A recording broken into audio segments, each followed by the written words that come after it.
ایک بادشاہ بہت ظالم اور جابر تھا۔ اس کی ہیبت کے قصے سارے ملک میں مشہور تھے۔ لوگ اس سے نفرت کرتے تھے اور اس کا نام آتے ہی لوگ کانپتے تھے۔ ایک دن جانے کیا ہوا، بادشاہ نے سارے شہر کو مدعو کیا کہ ایک اہم اعلان کرنا ہے۔ جب سب لوگ جمع ہو گئے تو بادشاہ نے اعلان کیا کہ میں آپ کا شہنشاہ آپ ساری رعایا کی موجودگی میں وعدہ کرتا ہوں، آج کے بعد کبھی کسی کے ساتھ ناانصافی اور سختی نہیں کروں گا، اور میرا یہ وتیرہ صرف شفقت اور نرمی ہوں گے، اور تاریخ کے پنوں میں میرا نام سب سے نرم دل بادشاہوں میں شمار کیا جائے گا۔ سب لوگ بہت حیران ہوئے کہ شاید بادشاہ سٹھیا گیا ہے، اس کو کیا ہوا چلا ہے؟ خیر، سب نے سوچا کہ بس ایسے ہی بول رہا ہے، وقت بتائے گا کہ یہ بدلا ہے کہ نہیں۔ بادشاہ دراصل بالکل بدل گیا تھا، اور ساری عوام اس سے نہایت خوش اور مطمئن تھی۔ کئی مہینے بادشاہ اسی طرح رہا۔ وزیر سے صبر نہ ہوا اور ایک دن ہمت کر کے بادشاہ سے پوچھا کہ ذل الہی، آخر کس وجہ سے آپ کا دل بدل گیا ہے؟ بادشاہ بولا، کچھ دن پہلے کی بات ہے کہ میں جنگل میں جا رہا تھا، میری نظر ایک لومڑی پر پڑی۔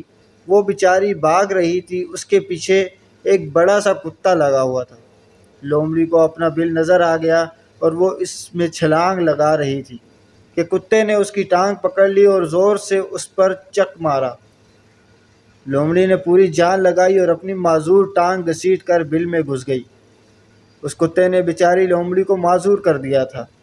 کچھ دیر بعد میں گاؤں پہنچا تو دیکھا وہی خون خوار کتا ایک آدمی پر بھونکے جا رہا تھا۔ اس آدمی کو غصہ آیا اور اس نے کھینچ کر ایک بھاری سا پتھر بیچارے کو دے مارا۔ کتا خود بھی اس طرح ٹانگ سے معذور ہو گیا۔ میں ابھی سوچ ہی رہا تھا کہ اوپر والے کی لاٹھی بے آواز ہے کہ اسی آدمی کو ایک گھوڑے نے دو لتی ماری اور اس کی بھی ایک ٹانگ فارغ ہو گئی۔ گھوڑا بھاگ رہا تھا اور آگے جا کر ایک گڑھے میں گر گیا۔ اتنا دیکھ کر ہی میری حالت خیر ہو گئی اور میں نے سوچا کہ میں اتنا ظالم ہوں، ہر ایک پر حکم چلاتا ہوں، کسی کی پرواہ نہیں کرتا، تو میرا خالق میرے ساتھ بھی وہی کرے گا جو میں اس کی مخلوق کے ساتھ کرتا ہوں۔ تو ایک ہی ترتیب سجائی دی کہ کیوں نہ میں اپنی رعایا کے ساتھ اچھا سلوک کروں تاکہ میرے ساتھ بھی اچھا ہو۔ بس اتنی سی بات تھی۔ وزیر ایک عیار اور مکار آدمی تھا۔ بادشاہ کی کہانی سن کر بھی اس کا دل نرم نہ ہوا۔ بے حس آدمی ادھر سے اٹھا اور دل میں سوچا کہ بادشاہ فارغ ہو گیا ہے، یہی وقت ہے کہ میں اس کا تخت ہتھیا لوں۔ اسی غلیظ سوچ ابھی اس کے دماغ میں دہلیز پر ہی تھی کہ خالق کا نظام کم میں جد گیا اور گھٹیا وزیر دھڑام سے سیڑھیوں سے گرا اور اس کی گردن دو ٹکڑے ہو گئی۔ جیسی کرنی ویسی بھرنی۔